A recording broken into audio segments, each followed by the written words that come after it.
Hola amigos, hola amigas. Estamos entrando un poquito tarde esta vez en el programa porque hemos estado monitoreando y sirviéndoles las informaciones que se han estado dando a lo largo del día.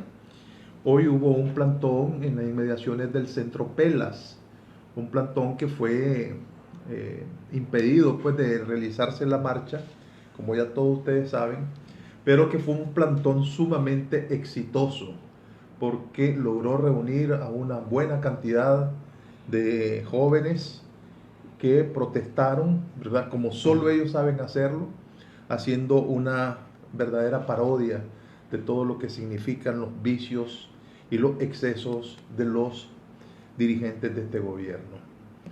Una vez más, se pone de manifiesto la capacidad que tiene la gente de burlarse de las tragedias que nos envuelven a los nicaragüenses. Eso por un lado. Por otro lado, quiero desde esta plataforma, la mesa redonda, condenar el brutal ataque de la policía ayer ante los periodistas que estaban cubriendo también un piquete express de una de las más destacadas dirigentes juveniles, que es Zaida Hernández, sí, Zaida Hernández, que ayer junto con un grupo de compañeros de Cambio Democrático decidieron hacer un piquete express en esto al periodista Amaya del canal Armando Amaya del canal 10, perdón, del canal 12, le rompieron el brazo. A Ervin, eh, que ahora es el corresponsal del Dino Andino, también lo golpearon. Se nota como un policía le botó el teléfono. De tal manera que esto no es sostenible. Esto no lo vamos a permitir. Nosotros como organización, periodistas y comunicadores independientes de Nicaragua ya nos pronunciamos sobre el asunto y tomaremos otras medidas, pero no vamos a permitir que la policía esté criminalizándonos por hacer nuestro trabajo y agrediéndonos, ¿verdad?, a la vista y paciencia de todo el mundo. Hacemos responsables a las autoridades de estos atropellos que la policía orteguista genera constantemente en contra de los hombres y mujeres de prensa.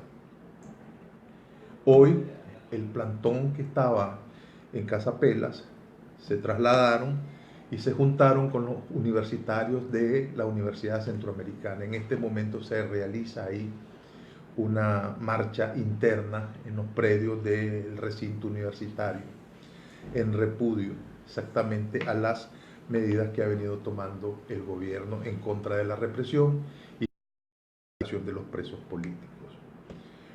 Vamos en este contexto de lucha a darle la más cordial bienvenida a nuestro invitado de hoy, licenciado José Antonio Peraza. ¿Cómo estás, José Antonio? Muy buenos días, Sergio. Un placer estar aquí como siempre. Gracias. Déjame decirte que nos están retransmitiendo la radio costeñísima para el Caribe, Notimat TV, Notimat Radio para la gente de Matagalpa y Radio Darío, que nos transmite desde León para todo el occidente del país.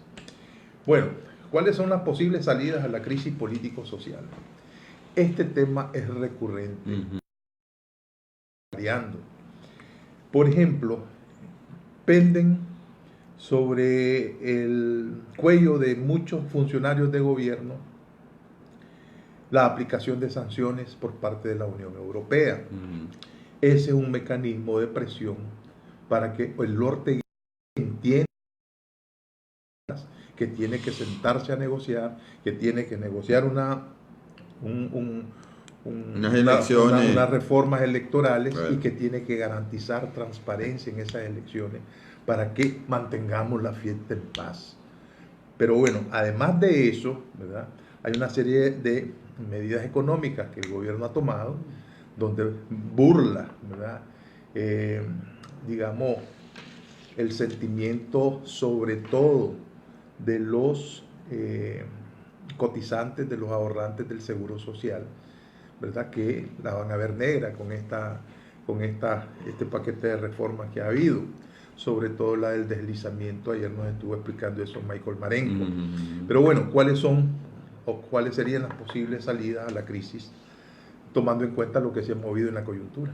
Bueno, mira, por lo que yo he estado recopilando y en lo que he estado trabajando en las últimas, no sé, en los últimos 3, 4 meses, la mayoría de la gente más sensata de este país está apostando a Ortega, eh, tener acciones más contundentes en la OEA, que la comunidad internacional le demande, incluso cuestionarlo, digamos, en su legitimidad como presidente, porque parece que los 24 votos todavía no están en la OEA.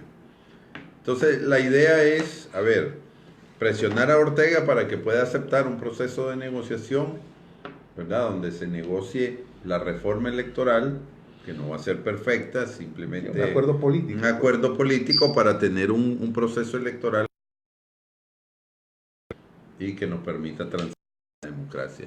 Esa es la salida que se ve más viable, más lógica, más racional, menos tormentosa, pero las cosas no son lo que uno quiere. Pero por lo menos la mayoría de la gente sensata está apostando a ese tipo de cosas, ¿no? Presión internacional, principalmente que no vaya dirigida hacia el país, sino hacia personas. Una reforma electoral de alguna manera negociada con la OEA, que la OEA presione de manera más firme o por lo menos aglutine a la mayoría de los países de América. La Unión Europea, hasta donde yo sé, está dispuesta a colaborar en el tema logístico, en el tema de tecnología electoral y todo ese tipo para tener las mejores elecciones que podamos tener en el contexto en el que estamos, ¿verdad? Entonces, ese es más o menos el perfil que se tiene de la salida negociada. Ahora, si Ortega no quiere negociar, si no hay que intercambiar con él, porque ese es el problema, porque hay gente que dice, bueno, y es que hay que pedirle esto, y te dice un montón de cosas, ¿verdad? Hay que ir a elecciones, ¿verdad? Sin que cambie nada en el Consejo Supremo Electoral. Muy difícil. Sencillamente. Es muy difícil. Y además la gente no va a ir a votar, ¿verdad? Porque la gente no va a tener confianza. Pero bueno, ese puede ser un escenario. Por eso, entonces el escenario primero es, o el que todos deseáramos, ¿verdad? El ideal es empezar un acuerdo político con Ortega y las fuerzas auténticamente democráticas que han estado en la lucha, ponernos de acuerdo sobre un pliego de reformas electorales, pero donde se pueda acordar, digamos, unas elecciones tal vez no perfectas, pero que nos garanticen que se va a respetar la voluntad popular y transitar a ese proceso, ¿no? Hacer las reformas del caso, que posiblemente nos tomarían unos 6 meses, cambiar magistrados del Consejo, ver cómo se van a constituir los órganos electorales, definir las características que van a tener las juntas receptoras de voto, observación internacional y nacional, garantizar los fiscales, etcétera, etcétera. Así como que Ortega, Pero moverían a Ortega. Por eso, entonces, eso es la digamos, ideal. Ahora, ¿qué motiva a Ortega a meterse a eso? Bueno, yo creo que solo hay dos. Una es la presión internacional, tal vez 3, la presión nacional, que es lo que estamos viendo hoy, ¿verdad? Pero más intensa. Y posiblemente estimularlo a él, buscando una salida donde él, digamos, pueda maniobrar en el sentido de que a Ortega se le debe garantizar digamos, algunas garantías mínimas para que él pueda aceptar, digamos, entrar en ese proceso. Porque hay gente que dice, cualquier negociación con Ortega es que se ha vendido, que ha renunciado a lo que pasó el 18 de abril, y yo creo que es lo contrario. O sea,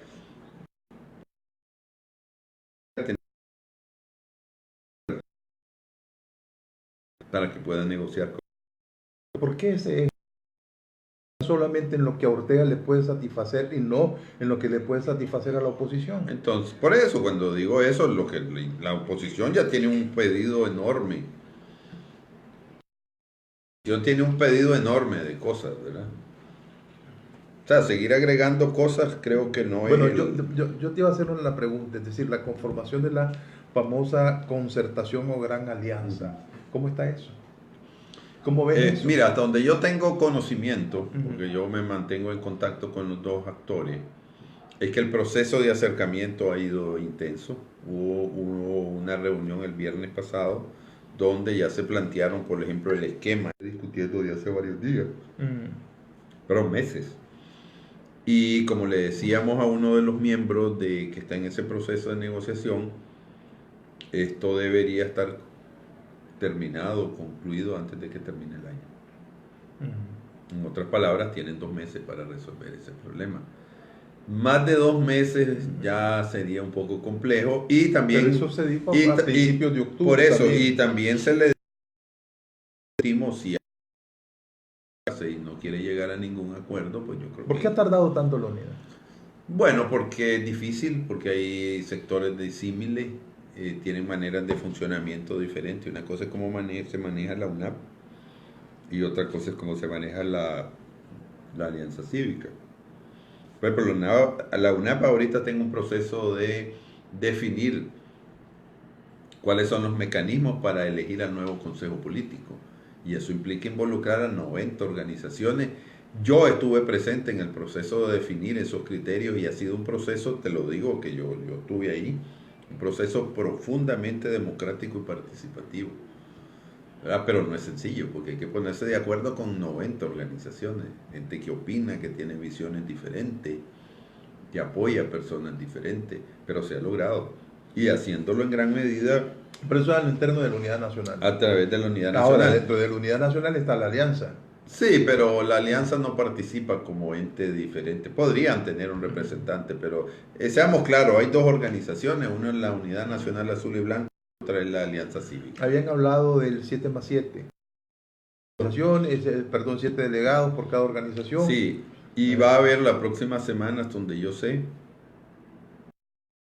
proceso, o ya se está dando, un proceso de reflexión de los 2 grupos de cómo ir construyendo esa unidad. Un elemento importante de esa unidad es la reforma electoral, porque ponernos de acuerdo, digamos, cuáles son los criterios para poder hacer esa... ¿Qué sería lo mínimo para aceptar en esas reformas electorales? Estoy ya hablando como esa es uno una, de los temas internos. Esa es una palabra que a mí me ha causado mucho problema, porque yo he hablado de los mínimos, entonces eso no se puede decir. Entonces hablemos de... sí, como factor de negociación sí, es mejor no decirlo. No, hay gente que cuando le hablas de mínimo dice que hay que pedir el mínimo, te va a dar menos de lo mínimo que le estás pidiendo. ¿Estamos empatados o Ortega va ganando la partida? A ver, dependiendo de cómo lo mires. Bueno, y están los presos políticos y no han podido salir. Por eso, si lo que vemos ahí vienen los atropellos que la policía está haciendo y sencillamente aquí no hay autoridad alguna. No, aquí estamos en una dictadura, estamos claros, y se usa la represión para mantener la estabilidad. Mira, velo así, del país. Una persona claramente de la oposición no puede se restringe inclusive su derecho a visitar un hospital público porque no va a ser atendido o le pueden hacer cualquier cosa. A esos niveles hemos llegado. Bueno, pero entonces hay que verlo en el contexto, ¿verdad? Si lo que vos me hablas es de la restricción a las libertades, las tenemos casi todas. Si lo que hablamos es de Estado de Derecho, no hay Estado de Derecho. Si lo que hablamos es de un régimen... Por eso me estoy refiriendo. Digamos, si lo que tenemos es un régimen, queremos un régimen democrático, participativo, amplio, con garantías constitucionales bien definidas, esto está... Te vuelvo a preguntar, ¿o Ortega va ganando la partida? No, yo lo veo así. Ortega estratégicamente está liquidado, porque yo no le veo la posibilidad de que él pueda, digamos, rehacer su régimen para que sea aceptable ni por los nicaragüenses ni por la comunidad internacional. Por lo menos en el corto y mediano plazo no lo veo. Ahora, si es de mantener la estabilidad y el poder en este momento, yo creo que él ha hecho avances importantes. ¿Por qué? Porque tiene la fuerza de las armas, tiene la fuerza de la represión, y eso hace o ha impedido que el pueblo de Nicaragua se manifieste de manera pública y pacífica como lo estaba haciendo el año pasado, después del 18 de abril. Entonces hay una de cal y una de arena, pero definitivamente si nosotros vemos el contexto más amplio, yo no veo a Ortega recomponiéndose en las condiciones en las que estamos. Incluso tomando en cuenta los supuestos cambios que están habiendo en América Latina, que no los veo yo tampoco tan así. A ver, Chile, me imagino que van a entrar en un proceso de negociación en algún momento. Argentina, pues ya funcionaron las instituciones, va a haber un nuevo presidente y punto, pues. Si ya, El caso de Evo. sí, y el caso de Evo hay que ver, ese sí es dramático para Nicaragua, porque hay que ver cuál va a ser la actuación de la OEA. Y en el caso de Uruguay, por ejemplo, van a ir a una segunda vuelta donde posiblemente gane la calle, ¿verdad? Entonces, supongamos, para verlo en términos numéricos en la OEA, supongamos que Fernández los dos Fernández, digamos, en Argentina, que tengan posiciones diferentes con respecto a la votación de Nicaragua, bueno, podrían haber cambios significativos en Uruguay y también en Bolivia, pero eso hay que esperar para ver cómo se desenlace. Lo que sí hay claridad es que para la Unión Europea el tema de América Latina no es prioritario, aunque Nicaragua es y Venezuela precisamente. Y los temas hay que seguirlos discutiendo porque son amplios, ¿no? Entonces, hay situaciones difíciles, pero yo no veo a Ortega recomponiéndose. Hoy estaba hablando con un ex canciller y el ex canciller decía que habían hablado con algunos embajadores de la Unión Europea, incluso de los que no viven aquí en Nicaragua, y decían que las autoridades de Nicaragua prácticamente ni siquiera los reciben, que antes los atendían, pedían cita y los atendían, y que ahora no quieren hacerlo. ¿Qué quiere decir? Que hay una desconexión total entre el gobierno de Ortega y la Unión Europea, prácticamente no existe, y hay dificultades con el gobierno de Estados Unidos, con el gobierno de Canadá, con el gobierno de Costa Rica, con el gobierno de Panamá, que son gobiernos muy cercanos a Nicaragua. O sea, en otras palabras, desde el punto de vista internacional, Ortega está totalmente aislado.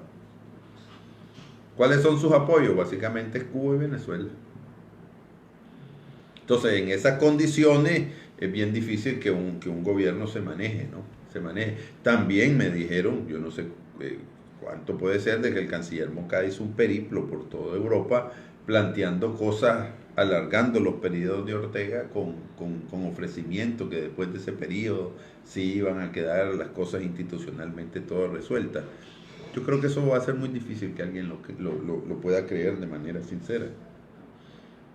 Pero y también la oposición va caminando, pero la gente tiene miedo de salir a marchar. Hay una serie de nubarrones ahí que se tendrán que ir decodificando, yo diría, en los próximos días.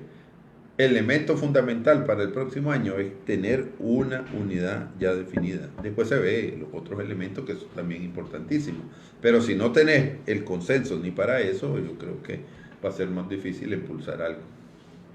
Ahora, hay la posibilidad de que se suspendan las elecciones, ¿no? Ortega lo tiene contemplado. ¿Qué pasaría? No creo que sería bueno para nosotros, porque ahí sí van a ser sanciones para el país, vamos a entrar en un proceso de deterioro económico que al final nos va a afectar a todos. Esperemos que prive. Es decir, lejos de asumir la demanda popular hecha con varias movilizaciones en la calle, de adelanto de elecciones, inicialmente de renuncia de un gobierno genocida. Lejos de eso, ¿verdad? Todavía se plantea posponer las elecciones. Sí, eso plantea Ortega. Y se habla de una constituyente donde le permita reestructurar el Estado y que cuando él ya lo haya reestructurado lo va a entregar. Bueno, no sé pues, pero independientemente de eso... ¿Es sostenible el hecho de tanta represión sistemática, tantos agravios que viene haciendo al pueblo de Nicaragua en lo jurídico, en lo económico, en lo social? Creo que hay una... Bueno, percibo, pues, ¿verdad? Ya demasiado cansancio de parte de la población. A mediano plazo yo creo que... Te voy a recordar una cosa. Yo estaba en Radio 800. Sí, me recuerdo. Antes de la crisis. Y ahí nosotros advertíamos con nuestros invitados un año antes de toda esta crisis. Específicamente después de las elecciones municipales. Dijimos, el gobierno ha hecho tantas cosas tan malas que el pasto está como tan seco que aquí cualquier cosa puede pasar. Lo enciende. No nos alegramos por lo que pasó, pero sencillamente eso se miraba venir. Es que mira, aquí Y entonces, todo el mundo lo veía Yo te venir. estoy diciendo, es igual ahora. Es igual ahora. Yo veo, por ejemplo, que ya no se respeta para nada la supuesta autoridad que puede tener un policía. ¿Verdad? Sencillamente se le dice en la carga todo lo que le quiera decir el pueblo de Nicaragua. ¿Verdad? Si ellos reaccionan violentamente como lo hicieron frente a esta muchacha Zaida ayer, Claro. que produjo inclusive la quebradura del brazo del periodista Amaya, eso va subiendo de tono. Los campesinos no están satisfechos, los sectores y los agentes económicos no están satisfechos. Cuando uno aborda un taxi, el taxista, ¿verdad?, independientemente de su ideología, te dice Ortega es un criminal y tiene que irse. Pero hay una presión también, porque, por ejemplo, se manifiesta en el famoso Nicaragua Diseña el vulgareo que se ha dado en las redes sociales sobre el Nicaragua Diseña, es una respuesta contundente del repudio y del rechazo que la población está teniendo al régimen. Ya no digamos pues cada discurso donde Ortega se repite como un disco viejo, rayado. Hoy en el editorial de la prensa habla mucho de la comedia esta orwelliana, ¿verdad? Que llegó al sistema penitenciario a decir que a felicitarlos, ¿verdad? A decir que la maravilla que hacen los que trabajan en el sistema penitenciario dentro de las dificultades y que va a hacer más cárceles para que la gente esté mejor, etcétera, etcétera. Ese discurso orwelliano lo que muestra es una desconexión con la realidad, ¿verdad? Y creer que se puede volver a tejer el mundo que había antes del 18 de abril, que muchos se lo creyeron, ¿verdad? Porque yo oía gente que me decía que aquí se iba a hacer el canal interoceánico. Y gente inteligente. Y todavía insisten en el canal, sí, porque hay presupuesto. Sí. Y hay gente inteligente que me decía, el único que puede hacer el canal es Ortega, dejémoslo que lo haga. Yo conozco gente inteligente, ¿verdad? Y que ha estado confrontada con este régimen desde hace mucho tiempo, que de repente por ahí, por el 2014, me decían que era posible el canal interoceánico y que había que dejarlo que se progresara. Después me lo volví a encontrar un poco medio avergonzado, pero hablando cómo salimos de él, etcétera, etcétera. Pero los nicaragüenses hay una cantidad de nicaragüenses que se engañan rápidamente con las ilusiones, ¿verdad? Y con las imágenes. Pero aquí estaba claro, a ver, el 21 de mayo del 2014, la conferencia episcopal dio no sé si era una carta pastoral, donde ahí estaba claro, carta pastoral, sí. Era claro el descalabro, ¿verdad? Incluso yo recuerdo que le dijeron, hay tiempo para los legados. Prácticamente le estaban diciendo a Ortega, ¿cuál es tu legado? No puede ser esto. Y ahora con lo que ha pasado, ¿cuál es el legado de Ortega? Genocidio. Y además decía eso, la institucionalidad parece que es una cosa secundaria y esto prácticamente sí, esto nos va a dar el traste. No sabemos cuánto, pero va a dar el traste con todo lo que se ha medio construido. Nosotros publicamos, cuando digo nosotros, un libro que se llamaba El régimen de Ortega, donde quedaba claro de que habían perspectivas, habían nubarrones bien importantes. Entonces, Sergio, aquí las alertas fueron por todos lados. ¿Verdad? Aquí Ortega no puede decir que nadie dijo nada. Hay gente que cayó, pero cayó de manera porque tenían intereses, porque estaban vinculados al régimen. Pero los que no estábamos vinculados al régimen, todos sabíamos que esto iba a colapsar. Yo no sabía era cuándo. Yo sé que vos no sabías cuándo. No, yo sé que la conferencia episcopal no sabía cuánto, pero sí sabíamos que se estaban poniendo, digamos, los peldaños, los ladrillos suficientes para saltar esa barda. Y que al final pasó. Pero aquí nadie medianamente informado puede decir que aquí nadie dijo. Habrá algunos que se confundieron y creyeron que ese discurso que habla de futuro, pero que es pasado, porque es lo que dice el doctor Serrano, ¿no? Los discursos floridos que hablan del futuro, pero son el pasado. Ortega es el pasado que vuelve. A ver, caudillismo, somocismo muy parecido al somocismo, dinastía, fraudes electorales, corrupción. Y toda la vida no hemos vivido eso. Entonces, ¿qué? Un discurso y todo lo que implicaba la fantasía, ¿verdad? El Gran Canal, el puerto de aguas profundas, el supremo sueño de Bolívar, el satélite, Tumarín, y ahí te puedo seguir sumando. El algodón que ya iba a venir de color azul, porque iba a ser genéticamente tratado para hacer los jeans de una sola vez sin teñirlo. A veces, no, entonces ahí es donde volvés a Orwell, ¿verdad? Sí, recuerdo aquellas promesas que hizo Nicho Marenco, ¿verdad? Que además fue alcalde, que te iba a unir mediante un tren. Sí, desde Ciudad Sandino hasta la zona franca de la carretera norte. Que es un buen proyecto. Es un buen proyecto, pero estamos hablando, bueno, se fue Nicho Marenco, ¿verdad? Regresó, se fue a hacer zapatos, el zapatero, ¿verdad? Y no hay tren. No hay tren. ¿Verdad? Después que nos vendieron la idea de que íbamos a tener el mejor centro de Managua, ¿verdad? Y lo que hay es una pista que sencillamente se volaron los bulevares y la pobre gente no puede pasar de un extremo a otro sin que atente contra su vida. Es decir, el sueño, ¿verdad?, de opio de la pareja presidencial sencillamente no acaba de nada, pero el riesgo, a ver, sobre la salida a la crisis. Bueno, entonces la salida era, esa es la ideal, ¿no? Ajá. A ver, una negociación política donde nos pongamos de acuerdo. Bueno, esa es la ruta establecida que hemos tenido. Y además que el pueblo de Nicaragua es el que debe decidir por qué lado quiere ir. Como dirigente político, donde vos te has venido perfilando ahí, ¿qué hace falta como conducción para que la gente reaccione de manera creativa sin exponer la vida? Por ejemplo, está bien los piquetes, está bien los plantones. Pero eso tiene un límite. Pero sí, porque no hay marcha, sencillamente el que quiere marchar, ahí están pues los... Bueno, yo creo que la unidad es importante para que haya una sola conducción, aunque se habla, pero no hay una sola conducción ahí. Entonces yo creo que cuando esté esa visión unitaria, los empresarios van a tener que jugar un papel más importante que el que han venido jugando. ¿Crees que haya paro nacional? Tal vez no en el primer momento, pero yo sí creo que se tiene... A ver, en Bolivia, ¿qué fue lo que pasó después del fraude? En la calle. Tiene 2 semanas de estar paralizado el país. ¿Verdad?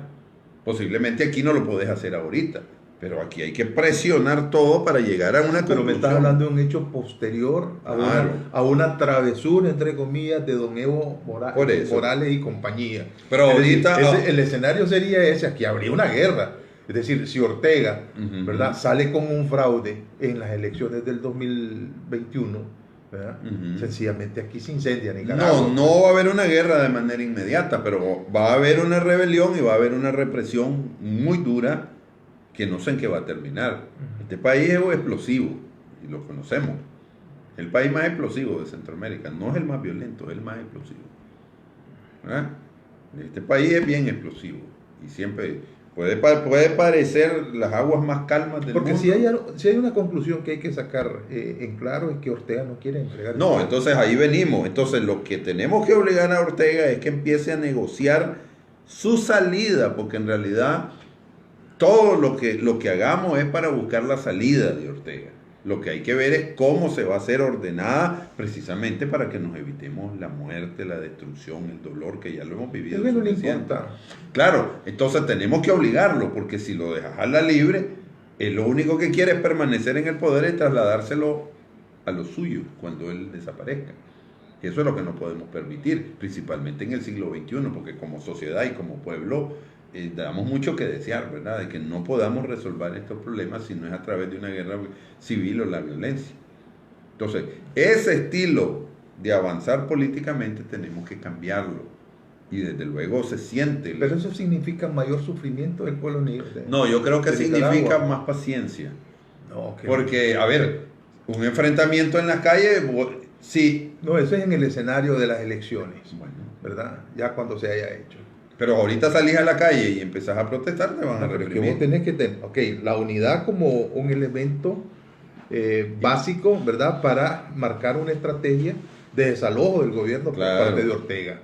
La presión sería en este momento, creo, las cosas pueden cambiar, es presionar a nivel internacional y nacional para obligar a Ortega a establecer un diálogo que nos permita buscar una salida donde no haya muerte de personas. Sí, una negociación. Una negociación inclusive política. que cumpla los acuerdos que... Correcto. Sí, es que la ruta para esa negociación ya está clara. Incluso, te digo yo, la ruta para las reformas electorales ya nosotros tenemos bastante claridad qué es lo que hay que hacer. Bueno, hay ajuste, no somos nosotros los que vamos a ir a negociar, pero los que van a ir a negociar tienen claro lo que hay que hacer. Lo que hay que estar claro es lo siguiente.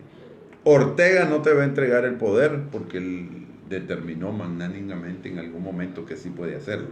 Hay que presionarlo. Y la presión tiene que ser internacional porque eso le molesta y lo ha demostrado.